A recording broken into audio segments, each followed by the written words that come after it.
Amém. Vamos colocar de pé de novo? Vamos lá, gente? Levanta, senta, levanta, senta.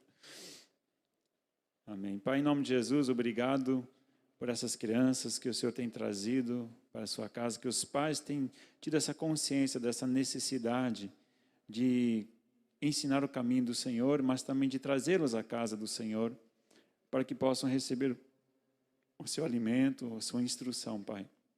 Abençoe em nome de Jesus os professores, dá-lhes sabedoria, discernimento também, conhecimento do alto, Pai querido, para que possam ser ensinados na Tua Palavra já nesses tenros anos, para que eles jamais venham se desviar da Tua Palavra, em nome de Jesus. Amém. Deus abençoe, boa aulinha. Podem ir para as suas classes. Os adultos vão ter a classe deles agora, né? Glória a Deus. Prioridades. Prioridade.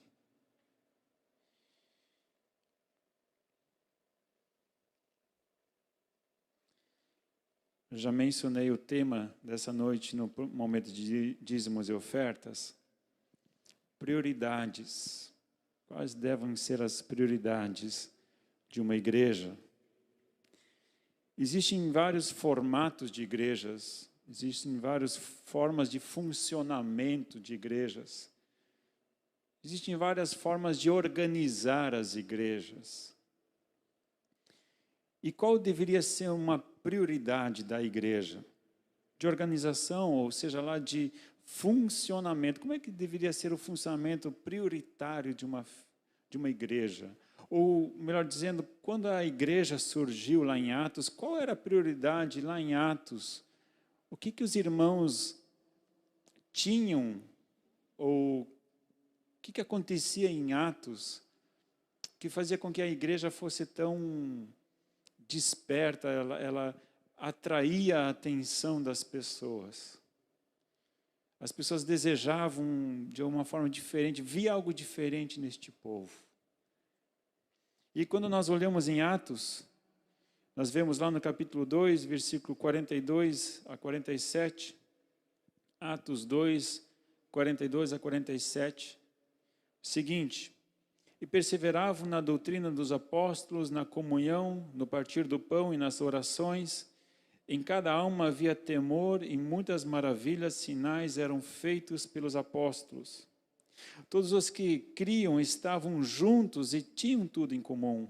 Vendiam suas propriedades e bens e repartiam com todos, segundo a necessidade de cada um.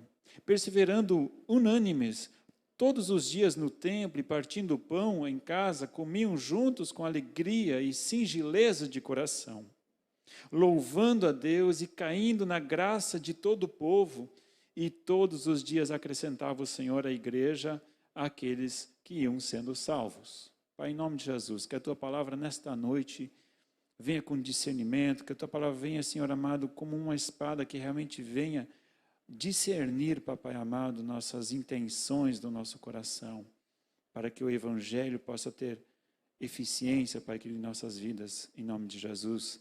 Amém. Quando lemos esse texto em Atos, a gente fica empolgado com a igreja. Quem não gostaria de fazer parte de uma igreja dessas? Diz o texto aqui que as pessoas estavam extraordinariamente empolgadas com o movimento de igreja. Todo mundo tinha tudo em comum, esse povo diferente, caía na graça do povo, o povo achava extraordinária a vida, a forma de funcionamento dessa igreja.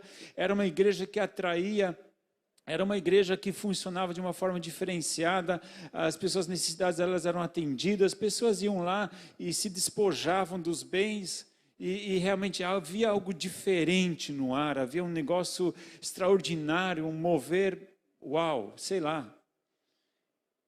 E eu creio que todos que estão aqui, que estão acompanhando em casa, eu creio que se você está ouvindo essa palavra, de alguma forma você teria desejo de participar de um ambiente de relacionamento onde as pessoas elas se edificavam, havia um ambiente agradável, as pessoas gostavam de estar juntas, elas se encontravam todo dia. Imagina que coisa, né? Então, pastor, realmente tem que ser um momento, tem que ser algo tem que ser gente que não tem o que fazer, né? Porque ficar se encontrando todo dia, né? Claro, era um tempo diferente, que eles acreditavam que Jesus estava para voltar amanhã, depois da manhã, né? E eles estavam esperando, pô, Jesus está voltando, né? E está voltando amanhã. E então tinha um outro pensamento, um outro funcionamento. Mas eu acredito que a nossa igreja, não estou dizendo a nossa igreja, mas eu digo a igreja, de uma forma geral, ela se afastou um pouco. Será só um pouco? Não sei. Mas ela se afastou um tanto dessa proposta de igreja que começou ali em Atos. Algo extraordinário, algo fantástico, algo que cativava a mente e o coração das pessoas. Eu fico pensando aonde nós perdemos o elo, né? Onde é que foi que a igreja perdeu essa empolgação toda, esse funcionamento extraordinário. Se a gente for verificar em Atos capítulo 5, versículo 42, nós temos um outro parecer aqui também do funcionamento da igreja. Atos 45, capítulo 5, 42, diz assim: todos os dias, no templo e nas casas, não cessavam de ensinar e anunciar a Jesus, o Cristo. Então, o ensino, ele acontecia em duas frentes. O ensino, ele era empolgante, o ensino era muito informal. Ele era tanto formal quanto informal. Né? Formal era no templo, mas a informalidade das casas era um ambiente diferenciado naquela época. A gente pode verificar isso também no texto que a gente acabou de ler em Atos capítulo 2. Havia a formalidade, havia a informalidade. Havia o programa, né, digamos assim, oficial, mas havia o programa informal, onde as pessoas se encontravam nas casas para ter comunhão, para conversar e para discutir as coisas da fé, crescer juntos. Quando a gente começa a fazer um estudo bíblico do uns aos outros, no Novo Testamento, é algo incrível. Uns aos outros, é aquilo que amai-vos uns aos outros, né? Exortai-vos uns aos outros, incentivai-vos uns aos outros. Havia muito este uns aos outros. Eu fico me perguntando, isso acontece num culto? Eu creio que não. Esse uns aos outros é no dia a dia. E eu creio que talvez a igreja ela esqueceu do dia a dia dela.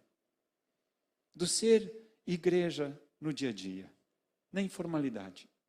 Nós nos tornamos ávidos em preservar a igreja institucional. O culto de domingo. Tanto é que teve gente que entrou em crise, em pânico, quando os cultos de domingo foram cancelados. Parece que o cristianismo acabou. Desculpa ser um pouco irônico, mas não é isso. O cristianismo não acontece no domingo. O cristianismo não acontece na igreja. A celebração acontece na igreja. A gente celebra na igreja, sim, e precisa, e é importante, e é bom. Mas o cristianismo não depende da estrutura da igreja institucional. A igreja é muito mais do que isto. Então, o que é prioridade numa igreja? O que deveria ser prioridade numa igreja? Qual o tipo de relacionamento deveria ser a prioridade? Ou, diante de Deus, quando a gente olha para Deus, como Deus olhando para nós, igreja, como é que ele vê prioridade? Qual é a prioridade que ele olha? Eu resumi de uma forma talvez muito simplista, mas eu resumi que existem dois tipos de igreja básicos. Claro que existem vários tipos de igreja, mas basicamente elas se dividem em dois tipos diferentes. Um que é a programação da igreja, os trabalhos da igreja, os ministérios da igreja, o trabalho da igreja, ele gera comunhão. Como assim, pastor? Como é que é isso? Então, por exemplo, eu tenho comunhão quando eu vou no coral. O coral é um trabalho da igreja que gera comunhão. Ok? Ou, por exemplo, eu faço parte do ministério infantil. Então, os professores de escola dominical, de algum momento, em alguma ocasião, eles têm comunhão, porque servem e trabalham juntos. Entendemos isso? Então, é uma organização de igreja que ela é mais focada no trabalho. E por eu trabalhar num ministério, por eu trabalhar servir num dos ministérios, eu tenho comunhão com aqueles que servem junto comigo. E tem o culto no domingo, que a gente tem comunhão no culto de domingo, mas é aquela comunhão superficial. Aí, irmão, tudo bom? Tudo bem? Legal amanhã? Aí, como é que vai a sua semana? E já era. Esse tipo de comunhão superficial, que não edifica tanto, mas é uma bênção e nós precisamos disso também. Mas se nós basearmos nossa fé uns aos outros, só durante do culto, depois do culto, que você tem contato com trocentas pessoas, antes do culto e trocentas depois, é um relacionamento superficial. Uns aos outros é um pouco mais profundo. E aí vem a segunda estrutura, que ela é baseada em relacionamentos. É uma estrutura baseada em relacionamentos, e porque nós nos relacionamos, ela nos faz ter que criar uma estrutura para trabalhar. Então, a prioridade é relacionamento. E este relacionamento que nós temos uns com os outros, ele nos força a criarmos uma certa estrutura na qual nós vamos trabalhar juntos. Mas a prioridade é relacionamento. O foco está no relacionamento e não está na estrutura, não está no trabalho, mas está no relacionamento. Eu creio que Deus, quando criou a igreja, ou quando chamou os discípulos, Ele queria relacionamento em primeiro lugar. A prioridade de Jesus era se relacionar, não necessariamente trabalhar, ou que eles trabalhassem, claro, trabalharam um monte, trabalharam muito. Mas existe uma diferença entre você trabalhar muito para o Senhor,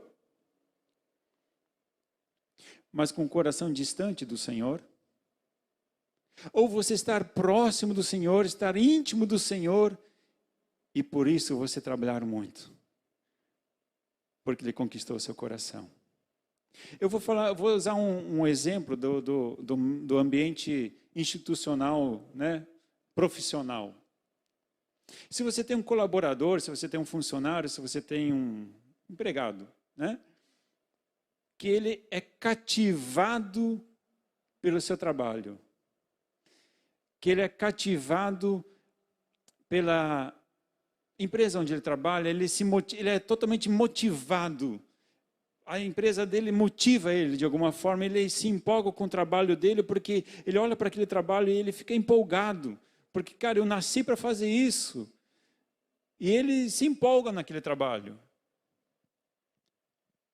E tem aquele outro trabalhador, servo e tal, que ele vem para ganhar o salário no final do mês. Ele trabalha para sobreviver, ele trabalha para executar a sua função. Fiz o que o patrão me pediu, beleza. Vai até ali, já fez. Qual é o rendimento de um e qual é o rendimento do outro? Aquele que está com o coração empolgado naquele trabalho, ele olha, cara, essa porta aqui ficou maravilhosa. Daí ele olha aquele piso que ele colocou, eu estou apaixonado, esse piso aqui ficou maravilhoso. Ou aquele que diz, cara, é para eu concluir 5 horas, cara, eu acho que até 5 dá. Vou apressar aqui, vou terminar até as 5, beleza, fiz, deu, estou indo, estou vazando. Como é que vai sair o trabalho de cada um deles? Será que um vai sair melhor do que o outro? Com certeza. Porque o coração está, em primeiro lugar, empolgado. Está na obra. O que Jesus Cristo, eu creio que quer é pessoas empolgadas. É pessoas que têm um coração naquilo que fazem. Como é que eu posso afirmar isso? Veja só, João capítulo 15, as palavras de Jesus para os discípulos. João capítulo 15, versículos 12 a 17. João 15, versículo 12 a 17, Jesus diz assim: o meu mandamento é este, amai-vos uns aos outros como eu vos amei. Ninguém tem maior amor do que este, de dar a alguém a própria vida pelos amigos. Vós sois meus amigos, se fizerdes o que eu vos mando. Já não vos chamo de servos, porque o servo não sabe o que faz o seu senhor. Antes tenho-vos chamado de amigos, pois tudo que eu vi de meu Pai vos tenho dado a conhecer. Não fostes vós que me escolhestes, mas fui eu que vos escolhi para que e vos designei para que vades e deis fruto, e o vosso fruto permaneça, a fim de que tudo que em meu nome pedirdes ao Pai, eu vos conceda. Isso vos ordeno, amai-vos uns aos outros. Jesus está falando, eu quero amor, eu quero paixão, mas em primeiro lugar eu quero que vocês me amem e aí vocês vão amar uns aos outros. Amem a mim como eu amo vocês. Porque eu chamo vocês de amigos, eu não chamo vocês de servos, eu não chamo vocês de escravos, eu não chamo vocês de empregados. Eu chamo vocês de amigos. Eu quero que vocês se empolguem junto comigo. E que vocês recebam a minha empolgação. E se empolguem junto. E então o amar uns aos outros vai ser uma consequência tranquila de ser realizada. Mas ele diz que eles sim iriam trabalhar muito. Ser amigo de Jesus não quer dizer que você não vai fazer nada. Ser amigo do patrão não quer dizer que você vai ter um relacionamento diferenciado com ele, que você vai ser preservado dos piores momentos. O patrão já falou, olha, vocês vão ralar muito, tá? Vocês vão trabalhar muito. Mas falta empolgação em nossos dias. Por que será que falta empolgação? Por que será que falta amor em nossos relacionamentos? Será porque nós não temos experimentado algo extraordinário com Deus? Será que nós temos negligenciado o nosso relacionamento com Jesus? Porque se o nosso relacionamento com o Deus do amor, com o Deus da paixão, com o Deus da empolgação, eu também não vou estar muito empolgado e muito inspirado para amar o próximo. Ele chama de amigos, porque o amigo ama. E por ele amar, ele obedece. E por ele obedecer, ele vai além. Ele não vai só até ali onde pediu o seu senhor, o seu dono. Aquela pessoa que está empolgada, ela vai além. Vem cá, você me pediu isso, mas eu vou além, porque eu estou muito empolgado com isso. Eu estou muito empolgado com isso, eu quero ver isso melhor ainda, eu quero ver isso mais além, eu quero... Agora, se a gente olha para Deus como sendo um Senhor, alguém ao qual eu devo a obediência, e porque Ele mandou, eu preciso obedecer, porque a ira do Senhor se acende sobre mim, se eu não fizer. Como é que eu vou fazer? Eu vou fazer com obediência, com certeza. Não existe nada errado com isso, porque na verdade é melhor a gente obedecer do que cair no juízo, né? É melhor obedecer. Mas a prioridade do Senhor é ter um relacionamento de amigo antes de servos. Eis que Jesus diz, eu quero que vocês entendam que no Antigo Testamento vocês eram servos porque vocês tinham que obedecer.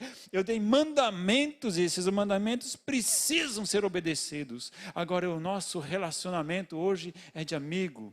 E o amigo vai além. Porque o meu Espírito está dentro do coração de vocês. E vocês podem se empolgar junto comigo. E quem se empolga com Jesus vai além. Para ilustrar isso, eu tenho 2 exemplos que eu gostaria de usar. Lucas capítulo 10, versículo 38 e 42. Lucas 10, versículo 38 a 42.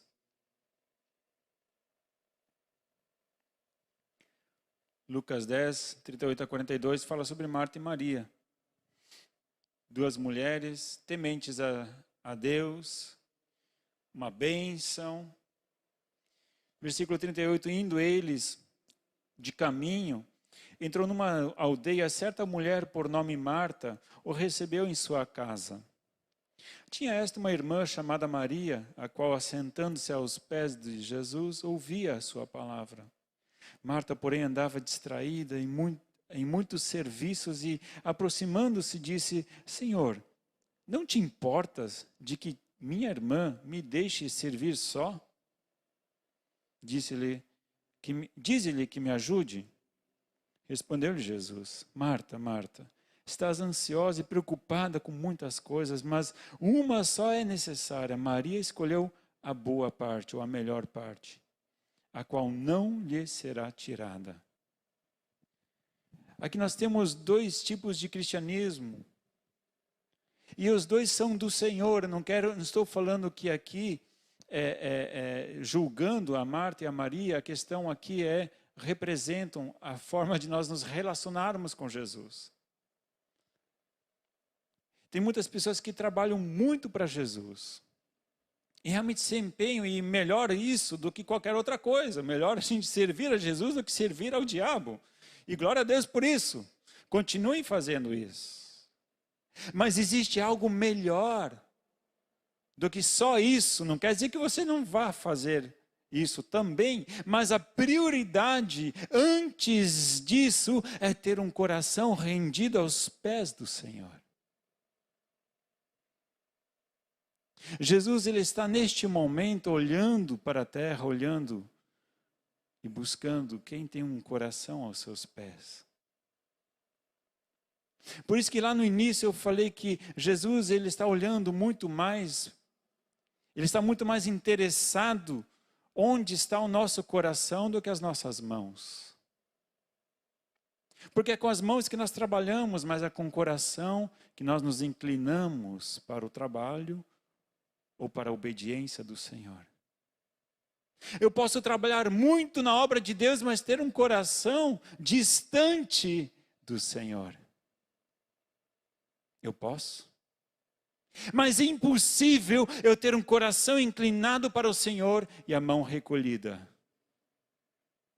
Porque ao mesmo tempo que eu me inclino o coração para o Senhor, a mão ela vai junto. Porque a mão obedece onde está o coração e a mente. Agora, onde está o coração e a mente, às vezes a mão, né? Se a minha mente e o meu coração estão voltados para outras coisas, eu até faço alguma coisa aqui, rapidinho, né? Mas o meu coração precisa estar rendido ao Senhor. Eu não estou falando aqui que é errado servir ao Senhor, estou falando a prioridade. Por isso que é bom servir ao Senhor, mas a prioridade, o melhor é estar aos pés do Senhor. É ali que Ele quer a gente, é ali que Ele quer ver você e eu. Ele quer um relacionamento, não de Deus, de um Deus tirano, de um dono, mas Ele quer um relacionamento íntimo com seus filhos. Amém? Deus está olhando, buscando aqueles que têm um coração rendido ao Senhor. Que Ele encontre a ti e a mim nessa busca. Um outro exemplo que eu gostaria de usar nessa noite, nós vamos encontrar em Lucas também, em Lucas capítulo 15, versículo 25 a 32. Lucas capítulo 15, nós temos uma parábola do filho pródigo.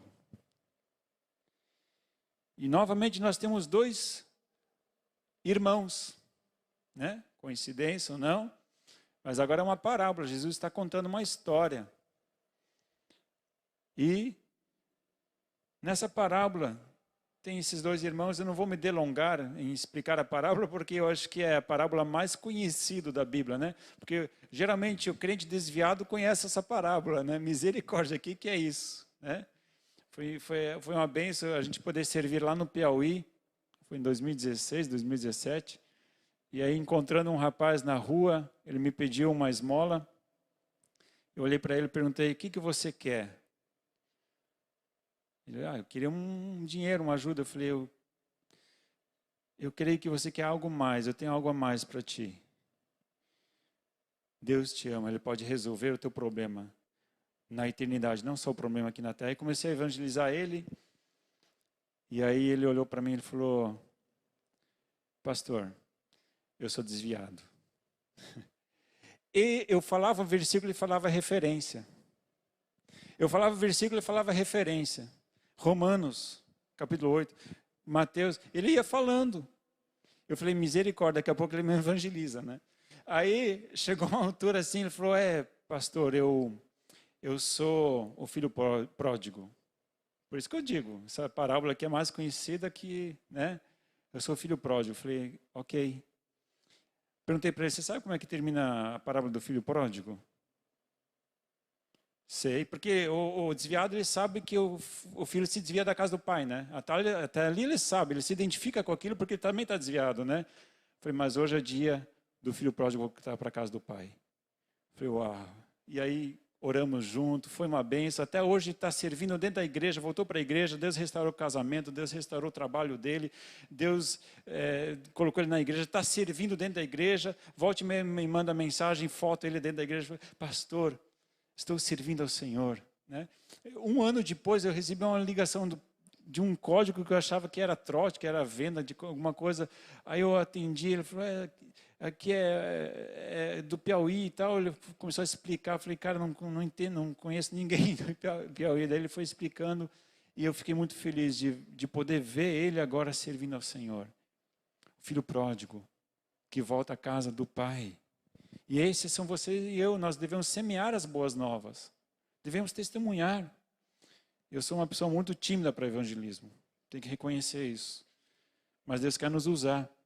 E nessa parábola, quando o filho volta para casa, justamente esse recorte que eu gostaria de usar nessa noite, lá dos versículos 25 a 32, ele diz assim: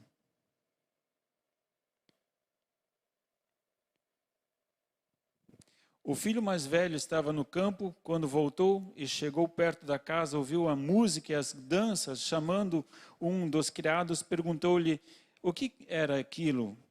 Ele lhe disse, veio teu irmão e teu pai matou o bezerro cevado porque o recebeu são e salvo. Mas ele se indignou e não queria entrar. Então saindo o pai instava com ele. Mas ele respondeu a seu pai, olha, sirvo-te há tantos anos, sem nunca transgredir o teu mandamento, e nunca me deste um cabrito para alegrar-me com os meus amigos. Vindo, porém, este teu filho, que desperdiçou os teus bens com meretrizes, tu mandaste matar para ele o bezerro cevado. Respondeu-lhe o pai, filho, tu sempre estás comigo, e todas as minhas coisas são tuas.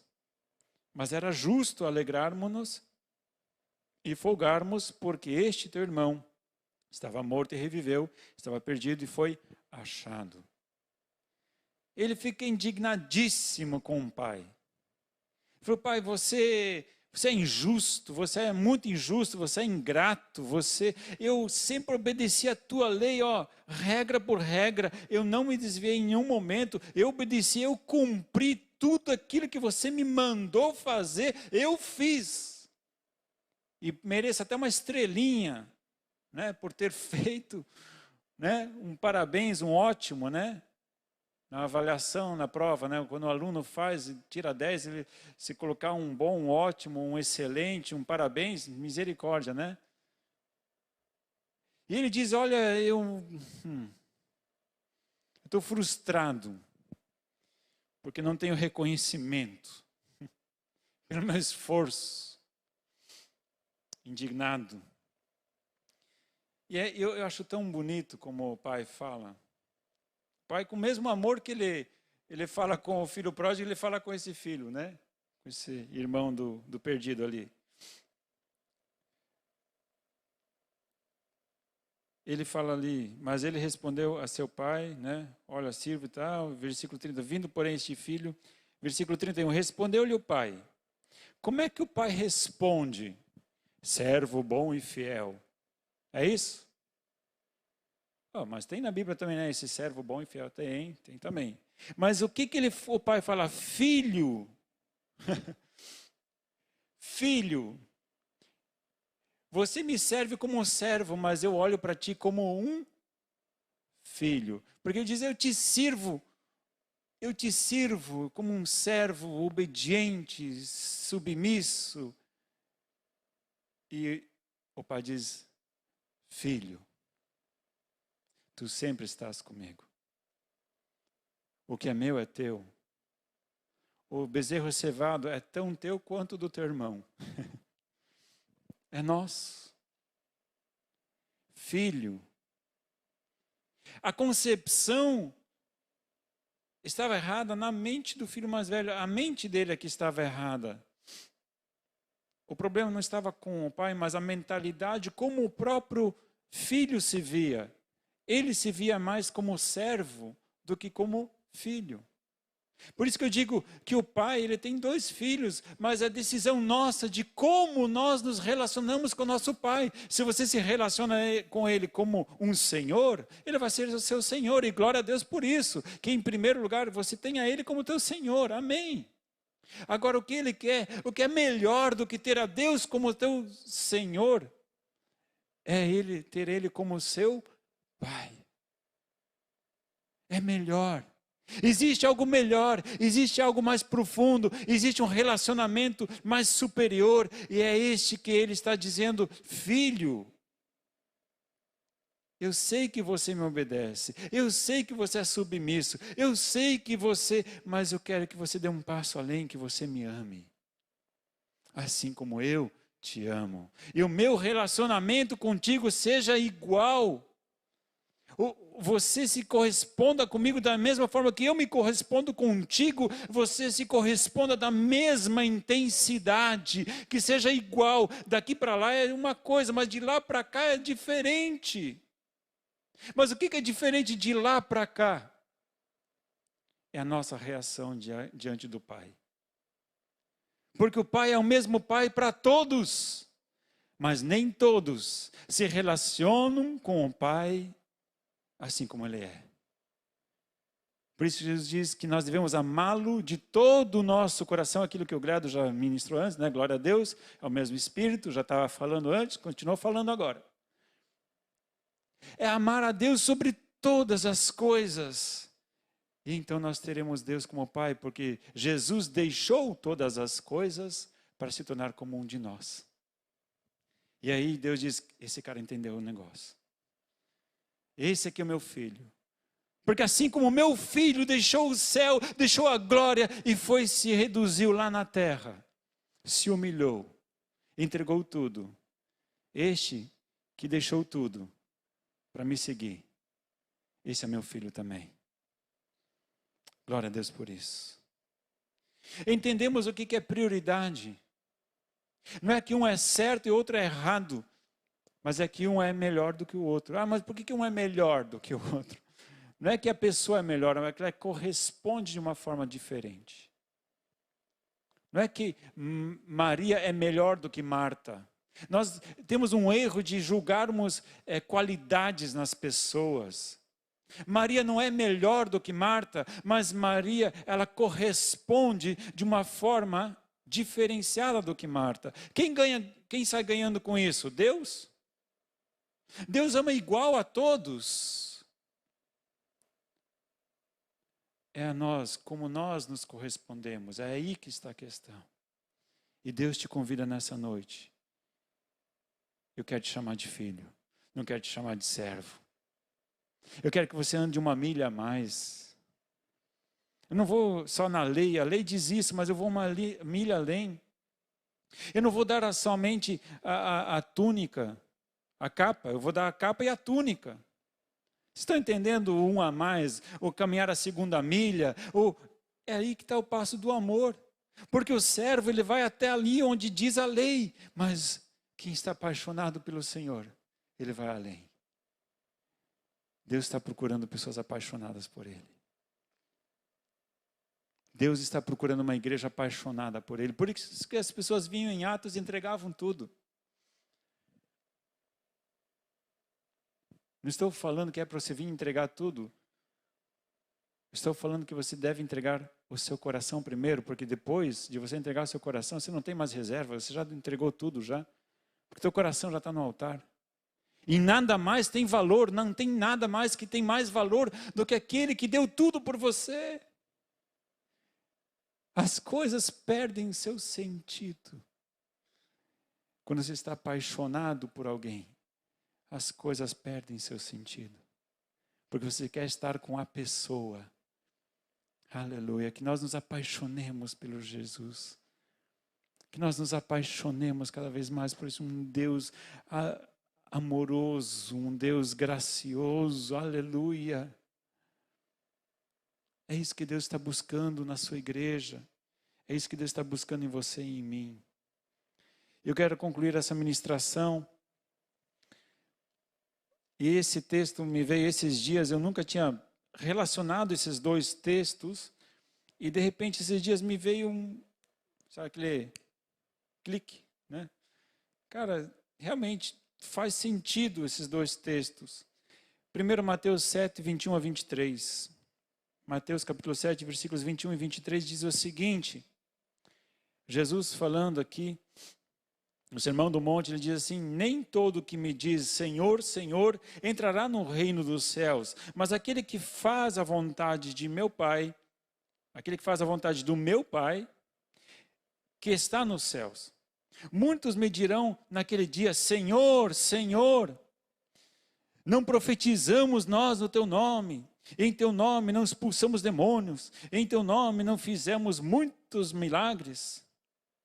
Então lhes direi abertamente: nunca vos conheci, apartai-vos de mim, vós que praticais iniquidade.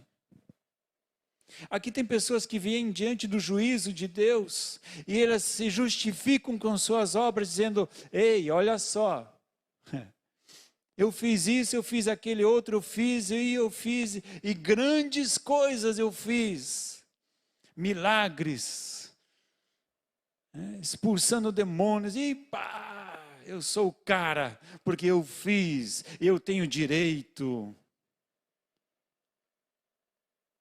E Jesus diz: bah, não te conheço. Eu não te conheço. Relacionamento. E é interessante, né? Ele diz primeiro, nem todo que me diz Senhor, Senhor. Então olha para Deus como sendo Senhor, né? E eles como servos. Ele diz depois: aquele que faz a vontade de meu Pai. Um relacionamento com o Pai que é como um filho. Esses são diferenciados. E quando nós olhamos novamente uma cena de juízo, agora em Mateus capítulo 25, no mesmo livro de Mateus, né? Mateus capítulo 25, existe uma nova cena de juízo de Deus, onde as pessoas chegam diante do altar de Deus e elas vão prestar contas. E veja só que diferença agora. Mateus capítulo 25, versículos 37 a 40, só o 37 e 40. Não vou ler toda essa situação aqui, mas só o 37 e 40 que realmente nos importa nesse momento. Diz assim: então perguntarão os justos, Senhor, quando te vimos com fome e te demos de comer, ou com sede e te demos de beber? E quando te vimos forasteiro e te hospedamos, ou nu e te vestimos? Quando te vimos enfermo ou preso e fomos ver-te? Ao que lhes responderá o rei: em verdade vos digo que quando fizestes a um destes meus pequeninos irmãos, a mim o fizestes. Vai ter gente que vai chegar dizendo: Deus, mas quando é que eu fiz isso? Eu nem lembro quando é que eu fiz isso. Mas Deus, eu nem lembro quando é que eu fiz aquele outro, porque eu não lembro mesmo. Ó, esse aqui é teu, porque você fez. Não lembro de eu ter feito isso. Vocês percebem a diferença? Primeiro o cara que diz: eu fiz muita coisa, porque eu sou o cara, porque eu fiz, eu arrebentei. E o outro diz: cara, desculpa, mas não estou lembrado quando eu fiz isso. Quando é que foi que eu fiz? Sabe quando o coração está no negócio e nem percebe o que você fez? Você estava tão empolgado, você não estava lá com a mente: eu vou fazer agora porque agora é legal para eu fazer. Não. Ele estava lá, veio a situação, cara, alguém precisa fazer alguma coisa. Tá? Cara, alguém precisa, eu vou lá, eu vou fazer. E fez ali, fez lá, e pá, quando vi e tal, chegou lá no céu, Deus diz: olha aqui, isso aqui é tudo teu. Eu falei: cara, mas não lembro de ter feito isso. Justamente por você não lembrar, por você não ter feito as coisas para, É por isso que agora você tem a retribuição. Eu não esqueço o que você faz. Porque você estava empolgado. Você nem percebeu. Você fez com tanta empolgação, com tanta paixão, que você nem percebeu. Mas está aqui, está registrado. Estão percebendo a diferença de juízo entre um e o outro? Vocês estão percebendo quando alguém tem um coração no altar de Deus? Não estou falando que uma pessoa é melhor do que a outra, mas sim que o que Deus está buscando é pessoas apaixonadas por Ele. Pessoas que sejam apaixonadas em cumprir a vontade dEle. É isso que Deus está procurando. Gostaria de te convidar a se colocar de pé. Você que está acompanhando em casa, feche seus olhos neste momento. Curve sua fronte. Se você quiser se ajoelhar, se ajoelhe. Se você quiser se colocar de pé, se coloque de pé. Talvez essa palavra trouxe em tua mente, em teu coração, um ardume diferente, né? Um ardor, alguma coisa que te despertou dizendo, cara, ultimamente eu estou mais parecendo servo do que filho. Ultimamente eu tenho me irado tanto que eu estou mais para nem servo mais. Esse é o momento de você dizer, pai, se você está procurando um filho que se perdeu no meio da caminhada, você está achando hoje. Hoje é o dia de você dizer, pai, eis-me aqui. Estou voltando para casa. Preciso te convidar que você feche seus olhos. Que você pense naquilo que você ouviu nessa noite. E que deixe o Senhor nesse momento ministrar na tua mente, no coração. Se você neste momento quer colocar diante do altar dele, confessar um pecado que tem te afastado da presença dele. Ou talvez até a indiferença. Ultimamente talvez você tenha sido tão indiferente com as coisas de Deus. Eu gostaria de te convidar que neste momento você novamente consagre sua vida diante do altar de Deus.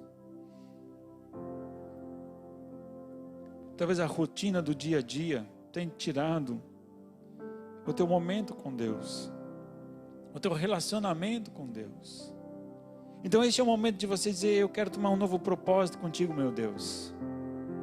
Em recolocar na minha agenda número 1, a minha prioridade do dia é estar contigo.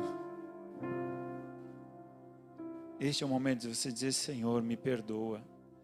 Porque eu dei prioridade para tantas outras coisas, que eu releguei a Ti o último lugar. Quando desse tempo, quando dá vontade, quando dá e nunca dá. Então hoje Ele te diz, filho meu, eu te amo. E eu quero que você se relacione de uma forma diferente comigo. Eu quero que você entregue tudo. Aquilo que ainda existe em reservas na tua mente, aquilo que ainda existe em reservas na tua alma, no teu coração, neste momento diz, Senhor, é teu. As minhas preocupações são suas. O meu trabalho é seu. A minha ocupação é sua. A minha casa é sua, a minha família é sua. Consagre ao Senhor nessa noite. Entregue tudo ao Senhor. Sem reservas. Ó Pai, nessa noite nós nos achegamos a Ti, confessando o nosso pecado, papai querido, de colocar tantas outras coisas como prioridade. Aleluia, pedimos perdão nessa noite, meu Deus, por corrermos desesperados de um lado para o outro e negligenciarmos o que é o melhor, perdermos o que é vital. Nós nos voltamos para Ti, Senhor. Que o Senhor seja a prioridade número 1 nas nossas vidas. Amém, Jesus.